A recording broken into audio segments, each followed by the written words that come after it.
तो नमस्कार, आज का हमारा विषय है संतरे की उन्नत खेती ऑरेंज फार्मिंग, यानी संतरे की जो हॉर्टिकल्चर है, बागवानी से हमारे किसान भाई कैसे एक बार पौधरोपण करने के बाद लंबे समय तक कमाई कर सकते हैं। वेस्ट वैरायटी पौधे से पौधे की दूरी कितनी रखनी चाहिए और वो संपूर्ण समस्या, क्योंकि पौधरोपण कर देना यह खेती नहीं कहलाती है दोस्तों, बल्कि पौधे को प्रॉपर हरा भरा रख पाएँ, प्रूनिंग कैसे करना है और उससे ज़्यादा से ज़्यादा फल कैसे हम निकाल सकते हैं, कौन कौन सी खादें को देना पड़ता है, कौन से स्प्रे करने पड़ते हैं और फ्लावरिंग स्टेज पर फ्लावरिंग ड्रॉपनेस की समस्या भी आती है। तो जो समस्या है उनका इलाज किस प्रकार खेती करना है, इस वीडियो के माध्यम से A to Z संपूर्ण जानकारी डिटेल के साथ दोस्तों शेयर करने वाले हैं। चैनल पर पहली बार विजिट कर रहे हैं तो चैनल को सब्सक्राइब कर लीजिए। चलिए हम अपनी इस वीडियो को शुरू करते हैं। सबसे पहले बात करते हैं टाइमिंग यानी अनुकूल समय।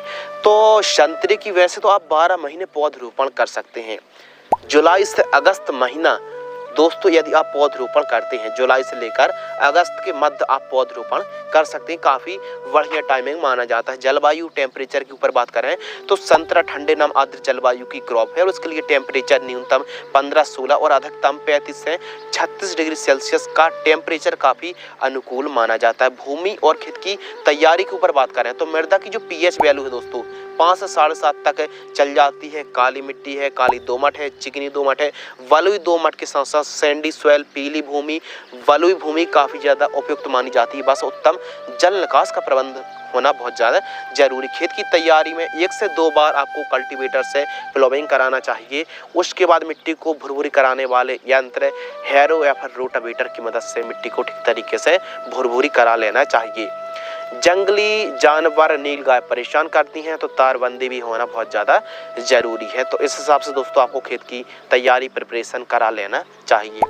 उन्नतशील किस्मों के ऊपर दोस्तों बात करते हैं जो कि काफ़ी ज़्यादा बढ़िया वैरायटी है। देखिए भारत भर में संतरे की अलग अलग किस्में हैं। अच्छा उत्पादन देने वाली किस्मों की टॉप 5 वैरायटी के बारे में बतलाने वाले हैं। नंबर 1 नागपुरी के नाम से आती है, वॉशिंगटन नेवल संतरा के नाम से आती है, इसके अलावा कुर्ग के नाम से आती है, सिक्किम संतरा के नाम से आती है और नंबर 5 है किन्नू नागपुर सीडलेस जैसी वैरायटी को आप लगा सकते हैं। तो ध्यान रखना है आपको डायरेक्ट फील्ड पर सीड नहीं बल्कि पौधे की ही आपको प्लांटेशन करना चाहिए। यह बात को आपको जरूर ध्यान में रखना चाहिए।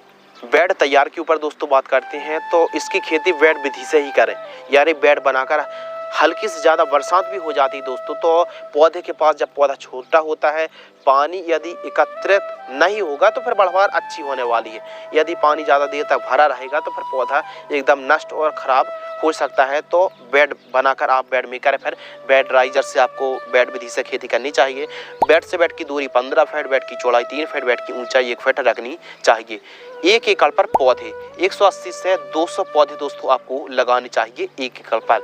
जानकारी प्रति एकड़ की दर शेयर कर रहा है। 1 एकड़ में 43,560 स्क्वायर फीट होते हैं। तो इस हिसाब से आपको 1 एकड़ में 180 से 200 पौधे आपको लगाने चाहिए, पर्याप्त हैं।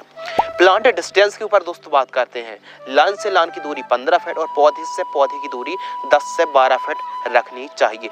1 फीट गहराई पर आपको पौधरोपण करना चाहिए। इस हिसाब से आप डिस्टेंस को मेंटेन करते हैं तो 1 एकड़ में 200 पौधे लगने वाले। बेसल डोज जब आप पौधरोपण करते हैं तो इन खादों को दे सकते हैं। गोबरी खाद 2 से 3 trolley SSP, 100 kg DAP, 30 kilogram और दीमक की समस्या है तो रिजेंट 5 किलो, इन सभी को मिक्स करके जब पौधरोपण कर रहे हैं तो उस समय आपको प्रयोग करना चाहिए।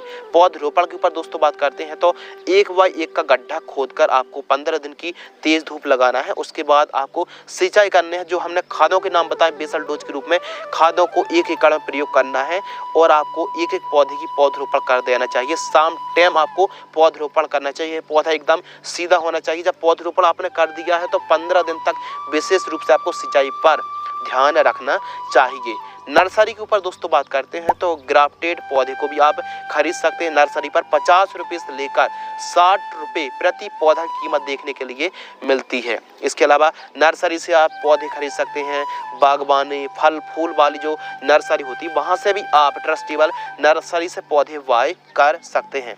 यदि पौधे खरीदने में दोस्तों समस्या का सामना करना पड़ रहा है तो जो नज़दीकी कृषि विश्वविद्यालय है वहाँ से भी आप संपर्क कर सकते हैं।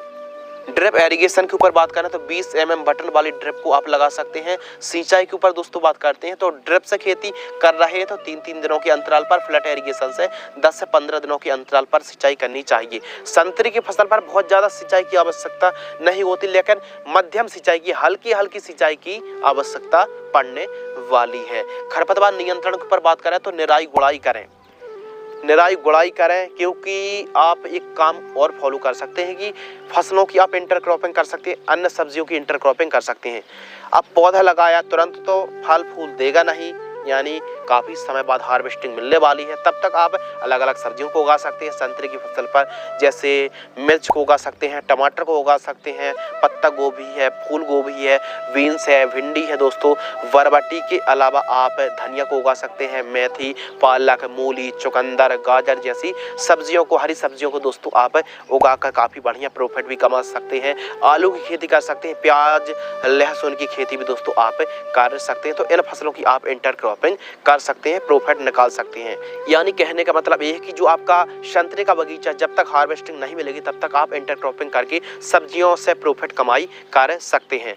और आप चाहें तो खरपतवार ना उगे तो जो कटिंग निकलेगी प्रूनिंग की, उसी का चूरा बनाकर भी कुछ इस प्रकार, जो कि वीडियो पर देख रहे हैं, इस प्रकार तने के पास, नीचे जड़ों के पास बिछा दीजिए, इससे खरपतवार उगते नहीं है। तो मल्चिंग से कवर भी कर सकते हैं, पराली से भी आप कवर कर सकते हैं। प्रॉपर आपको सिंचाई पर ध्यान रखना चाहिए, खरपतवार मुक्त फसल रखना चाहिए। अनुकूल राज्यों के ऊपर बात करें तो मध्य प्रदेश, महाराष्ट्र, उत्तर प्रदेश, बिहार, गुजरात, पंजाब, तमिलनाडु, असम, पश्चिम बंगाल के साथ साथ हरियाणा पर खेती कर सकते हैं।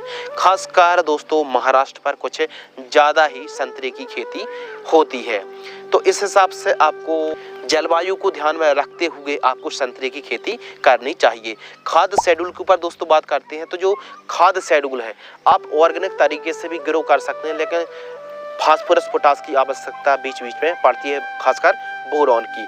तो दोस्तों ऑर्गेनिक तरीके से भी ग्रो कर सकते हैं। वर्मी कंपोस्ट है, सरसों की खली है, मुर्गी खाद है, जीवामृत है, ट्राइकोडर्मा है, एनपीके का जो बैक्टीरिया आते हैं, इनके बैक्टीरिया को भी दोस्तों आप चला सकते हैं। आवश्यकता अनुसार नीम ऑयल का स्प्रे आप कर सकते हैं। फर्स्ट खाद के ऊपर बात करें तो 2 से 3 माह की मध्य की फसल होती है तो वर्मी कंपोस्ट 5 किलो प्रति पौधा जड़ों के पास देकर सिंचाई कर सकते हैं। सेकंड खाद 4 से 5 माह की मध्य की फसल होती है तो यूरिया 25 किलो और माइक्रो न्यूट्रिएंट 5 किलो जड़ों के पास देकर सिंचाई करनी चाहिए। और जो भी आप खाद दे रहे हैं, पहले निराई गुड़ाई करें, 2 दिन की तेज धूप लगाएं, फिर यूरिया की क्वांटिटी आप कम भी कर सकते हैं यदि आवश्यकता अनुसार ही उर्वरक खाद की आपको रिक्वायरमेंट पड़ने वाली है, पूर्ति करनी चाहिए आवश्यकता अनुसार। लेकिन दोस्तों फ्लावरिंग स्टेज पर एक खाद को जरूर फॉलो कर लीजिए, यानी ज़्यादा से ज़्यादा फ्रूटिंग देखने के लिए मिले तो फ्लावरिंग स्टेज से 15 दिन पहले ही इस कॉम्बिनेशन को जड़ों के पास देकर दोस्तों सिंचाई कर दीजिए। शानदार तरीके से रिजल्ट देखने के लिए मिलने वाले हैं। तो यूरिया 40 किलो, सल्फर 5 किलो, बायोजाम 10 किलो, इन तीनों को मिक्स करना है, प्रति एकड़ जड़ों के पास देकर सिंचाई करना चाहिए। अब जड़ों के पास मतलब जड़ों से 4 से 5 इंच दूर ही जड़ों के पास देकर सिंचाई करनी चाहिए। बेहतरीन रिजल्ट देखने के लिए मिलने वाले हैं। जड़ों को थोड़ा सा जो मिट्टी है जड़ों के पास उसको खोदकर आपको इन खादों को देना चाहिए। तो संतरे की फसल पर जो स्प्रे शेड्यूल है ये भी काफ़ी ज़्यादा इम्पोर्टेंट है। कीट प्रबंधन के ऊपर बात करते हैं, कौन कौन सी समस्या आती है जो आप फोटो पर देख रहे हैं। एफिड, जैसिड, दीमक, लीफ होल्डर, माइट्स है, कैंकर, पत्ती धब्बा रोग है, फल सड़न है, स्कैब और सफ़ेद मक्खी, व्हाइट फ्लाई जैसी समस्या देखने के लिए मिल सकती है। और कैटरपिलर यानी पत्तियों खाने वाली इल्ली का प्रकोप देखने के लिए मिलता है। तो प्रॉपर आपको स्प्रे लेने होंगे। फर्स्ट जो स्प्रे है 102 माह की मध्य की फसल होती है तो केवल और केवल नीम ऑयल 25 ml 15 लीटर पानी में घोल करके स्प्रे करना चाहिए। सेकंड स्प्रे 3 से 4 माह की मध्य की फसल होती है तो सिजेंटा कंपनी की एक तारा 10 ग्राम, धान को कॉनकिया फंगिसाइड 40 ग्राम 15 लीटर पानी घोल करके स्प्रे करना चाहिए। फ्लावरिंग स्टेज पर इस कॉम्बिनेशन को जरूर फॉलो करें। वायर की Planofix 5 ml, Syngenta company Amistar top fungicide 20 ml, Bayer company की सोलमन इंसेक्टिसाइड 10 ml 15 लीटर पानी घोल करके स्प्रे करना चाहिए। इस हिसाब से दोस्तों आपको स्प्रे शेड्यूल चलाना चाहिए। और फर्टिगेशन, तो दोस्तों इस प्रकार आपको फर्टिगेशन शेड्यूल चलाना चाहिए। आवश्यकता अनुसार कीटनाशक दवाइयों की स्प्रे करनी चाहिए। अब बात कर लेते हैं कटिंग यानी प्रूनिंग। तो संतरे की जो खेती है दोस्तों, फसल है, प्रूनिंग करना, कटिंग करना बहुत ज़्यादा जरूरी है। अब क्यों जरूरी है, देखिए पौधा जब 1 साल के आसपास का होता है तो पौधा एकदम सीधा बढ़ता है, यानी सीधा सीधा लंबाई में बढ़ता है, तो पौधा लंबाई बढ़ेगा, ज़्यादा फैलाव में नहीं बढ़ेगा, तो फल फूलों की संख्या कम आएगी। यानी हमको चाहिए ज़्यादा से ज़्यादा शाखाएं, टहनियाँ, डालियाँ। तो इसके लिए प्रूनिंग करना बहुत ज़्यादा ज़रूरी है। यानी पौधे की जब टॉप की जो शाखाएं होती हैं, यानी प्रूनिंग करने से पौधा लंबाई बढ़ने के बजाय फैलाव में बढ़ता है। इससे ज़्यादा शाखाएं, डालियाँ आती हैं दोस्तों। यदि आप प्रूनिंग करते हैं, कटिंग करते हैं, तो फिर ज़्यादा पैदावार देखने के लिए मिलने वाली है। तो प्रूनिंग करना बहुत ज़्यादा जरूरी, यानी संतरे की टॉप साइड्स की जो शाखाएं होती हैं उनको कट करते हैं, तो फिर बाजू से 3-3, 4-4 शाखाएं निकलती हैं, यानी 3-3, 4-4 ब्रांचेस निकलती हैं, टहनियाँ, डालियाँ निकलती हैं। उनसे आप काफ़ी अच्छा प्रॉफिट निकाल सकते हैं, उनसे ज़्यादा प्रोडक्शन निकाल सकते हैं, ताकि आपको एक अच्छा प्रॉफिट हो सके।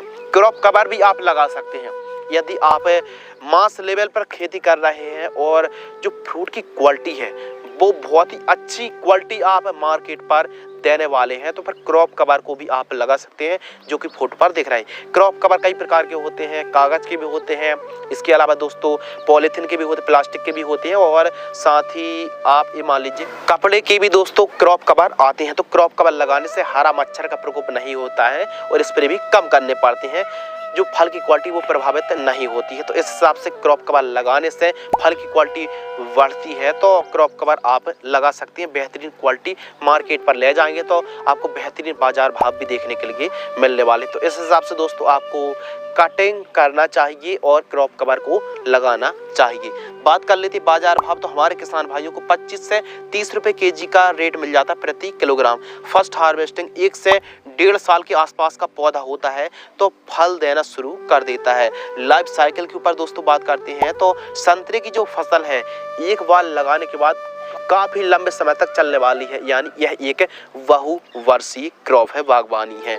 और साथ ही दोस्तों उत्पादन के ऊपर बात करें तो 3 साल का जो पौधा होता है, हमने 1.5 साल बताया, लेकिन 3 साल के आसपास का पौधा होता है। प्रॉपर केयर करते हैं, फर्टिगेशन करते हैं, स्प्रे शेड्यूल करते हैं, वाटर मैनेजमेंट को सुधार के रखते हैं, प्रॉपर केयर करते हैं, तो 3 साल का पौधा पूर्ण विकसित हो जाता है। और पूर्ण विकसित पौधे से आप दोस्तों एक पौधा से 100 किलोग्राम फल बड़े आराम से निकाल सकते हैं। 200 पौधे लगा रहे हैं, यानी 100 में 200 का इंटू कर देंगे तो 20,000 केजी यानी 200 क्विंटल दोस्तों पैदावार आप एक सीजन पर निकाल सकते हैं। लागत के ऊपर दोस्तों बात करते हैं, तो जो लागत है 55 से 60,000 रुपए के आसपास कम से कम लागत लगने वाली है। लागत इससे ज़्यादा ही आएगी, इससे कम नहीं आने वाली है। तो अपने हिसाब से आप कैसे देखिए, हर साल इतनी लागत नहीं लगेगी और पैदावार भी हर साल बढ़ने वाली। पौधा जैसे जैसे विकास करेगा पैदावार बढ़ेगी और लागत थोड़ा सा हर साल नहीं लगने वाली ज़्यादा, यानी लागत कम लगेगी, मुनाफा, बेनिफिट, प्रॉफिट काफ़ी अच्छा होने वाला। मुनाफा के ऊपर दोस्तों बात कर लेते हैं।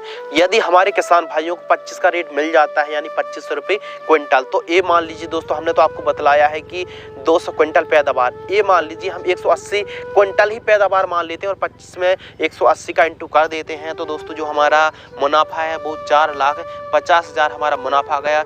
60,000 लागत को घटा देंगे तो 3,90,000 हमारा जो दोस्तों नेट प्रॉफिट, शुद्ध आमदनी 3,90,000 रुपये आ गई। अब पौधा जैसे जैसे और विकास करेगा, बढ़वा लेगा दोस्तों, उस हिसाब से कीमत भी अच्छी मिलेगी, पैदावार अच्छी होगी। तो ये मान लीजिए दोस्तों आपको काफ़ी बढ़िया प्रॉफिट भी होगा और संतरे की बागवानी से, हॉर्टिकल्चर से आप काफ़ी बढ़िया प्रॉफिट निकाल सकते हैं। तो आज की इस वीडियो के माध्यम से दोस्तों आपको बतलाया कि संतरे की खेती करके आप काफ़ी बढ़िया प्रॉफिट निकाल सकते हैं। इस फसल पर थोड़ा केयर करने की आवश्यकता होती है। यदि प्रॉपर फसल बढ़वार नहीं ले रही है तो जैसे गोबर की खाद है, इसके अलावा वर्मी कंपोस्ट जैसी खादों को, जीवामृत जैसी खादों को आपको प्रयोग करना चाहिए। तो दोस्तों हमने आपको बतलाया कि जो नेट प्रॉफिट है 3,90,000, ये मान लीजिए यदि आप 1 एकड़ में 1 साल पर भी आप 3.5 लाख रुपए भी कमाई कर पाते हैं तो बहुत अच्छा प्रॉफिट आप इस फसल से निकाल सकते हैं।